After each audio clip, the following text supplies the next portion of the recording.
El Tribunal Supremo de Estados Unidos permitió este martes que Alabama use el mapa congresional que beneficiaría a los republicanos en las elecciones intermedias de este año.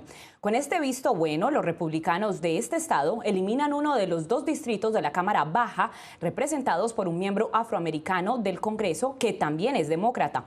La decisión ha generado reacciones a favor y en contra. Marcos de Paula tiene la información. Tras una decisión emitida por la Corte Suprema de los Estados Unidos durante la noche del martes, Alabama podrá avanzar con el uso del mapa electoral aprobado por la legislatura en el 2023.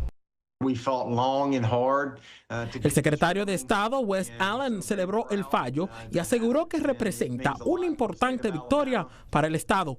La disputa legal se ha extendido por meses después de que funcionarios estatales solicitaran a los tribunales levantar restricciones que impedían modificar los distritos congresionales. El caso cobró nuevo impulso tras una reciente decisión de la Corte Suprema relacionada con la redistribución de distritos en Luisiana. Sin embargo, la decisión no ha estado exenta de críticas. Todos tienen su opinión. En opinión mío es que eso es un atrasado para la democracia, un atrasado para el Estado. Los proyectos de ley firmados por la gobernadora Kay Ivey activan elecciones primarias especiales en agosto, utilizando el mapa congresional del 2023. La decisión de la Corte Suprema llega en medio de una batalla nacional por la redistribución de distritos, mientras los republicanos buscan conservar su mayoría en la Cámara de Representantes.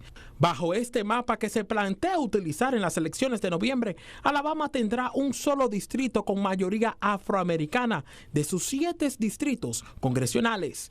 Mientras tanto, el debate sobre la representación de las comunidades minoritarias continúa en los tribunales. Por ahora, la decisión de la Corte Suprema representa una victoria para el Estado, aunque se espera que los retos legales sobre la redistribución electoral continúen en los próximos meses. Marcos de Paula, Noticias Telemundo.